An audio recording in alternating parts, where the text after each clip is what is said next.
Okay. On everybody's left, we have quarterback Aaron Philo. On everybody's right, running back Jamal Haynes. Questions? Go ahead, Rob. Aaron, how did you find out that you were getting the start, and what was your reaction? Haynes practiced the whole week, and it was just going to be a game time decision with him. So really, it was just I had to be ready to go if my number was called. And earlier today, found out my number was called, so it was just prepping the whole week like I was going to be the starter without knowing if I was going to be. So it was good. Ernst? This is for both players. You guys have developed a very good home field advantage the last year or so.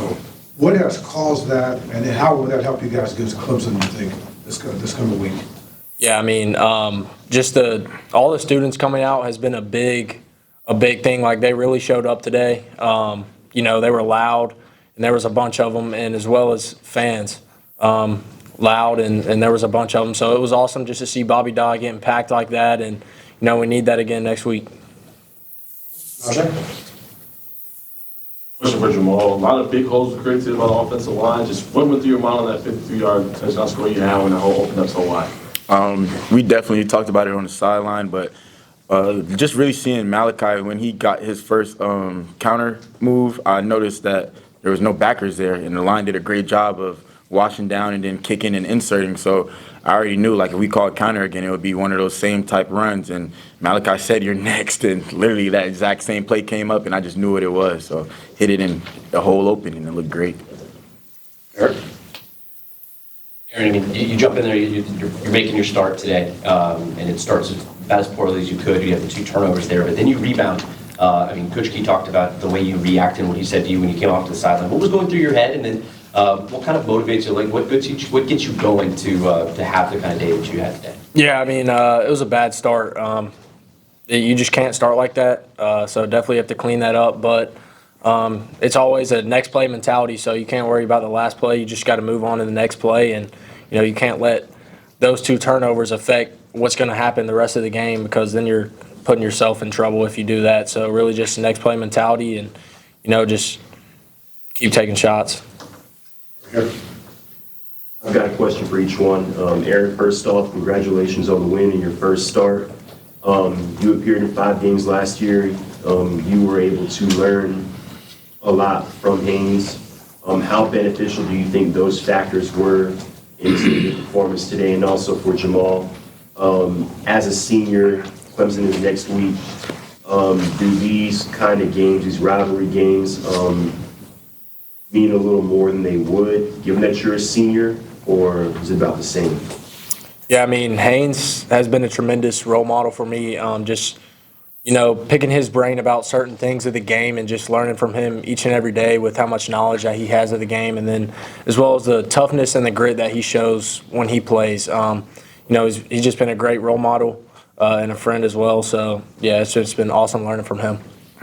And just to answer your question, just a mindset I have. Any game I go into, it's a rivalry game. That's just how I play. That's just what I come into the game with. I don't look at no opponent any less or any bigger than who we played before. Coach Key talks about it all the time, faceless opponents. So it don't matter who coming into Bobby Dodd or where we have to go to play, you have to bring your A game, and that's it.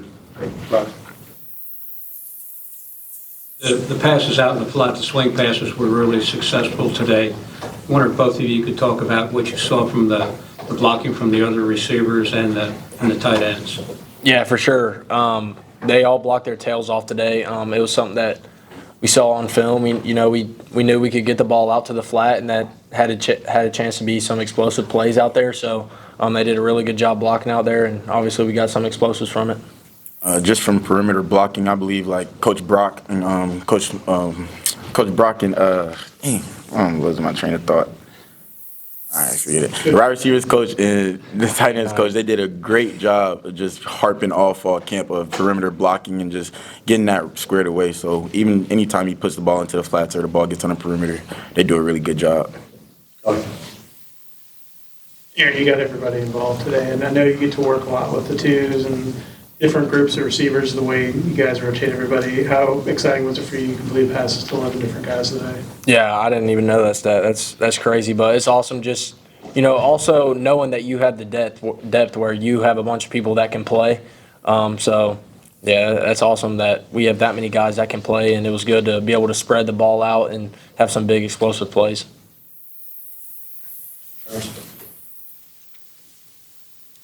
Not that Aaron didn't give a great answer, but Jamal, I wanted you to answer that question also about home field advantage, and to why it's been so good the last couple of years, and how that personally gets you fired up during the course of a game. 1,000%. People always think it's just the players on the field that's really defending the home field, but at the end of the day, it's the fans, it's the student section, it's everybody that's inside the stadium that's a part of GT that's defending that home field. And rather they put a voice in there, or rather they're stomping their feet, bringing any type of energy to the players, that's what gets us motivated, that's what gets us going. So we just really appreciate the fans and the student section for really popping out and showing up today, and we need that for the rest of the season. Chad? I heard your dad wasn't able to make the game today. Any discussions on maybe him not coming to any more games? I didn't know that actually. I knew that he was supposed to come, so I don't know if something happened. But yeah. Okay. What have you seen from Zion in practice that has gotten him to the point where he's starting to make plays now in games? Yeah, for sure. I think it's really just the mental aspect of knowing where to get lined up each and every play, and when you know that where you're supposed to be and what you have, it lets you play faster that way. You're not thinking while you're trying to do it. So, just the mental side of it is allowing him to play faster each and every time he gets on the football field. Jamal, after every score that Malachi had, y'all had a special handshake. Can you talk about how y'all came up with the handshake, and then talk a little bit about y'all's relationship? We actually came up with the handshake yesterday during our little Fast Friday practice. It was just something we just thought. We was running a lot of two-back as far as what we was doing for this game plan. So we just knew that at some point we both was going to be inside the end zone on the field at some point. So we definitely came up with that yesterday. And then just having Malachi as a special back, that's just a great compliment to what our game. We both complement our game very well. So it's just great to have another explosive back in the backfield that can also go out there, make plays, and have no type of drop-off. Ready, one more. Are there any in the back? Not Garrett? No, No, we're good. That's great. Okay. Appreciate you, fellas.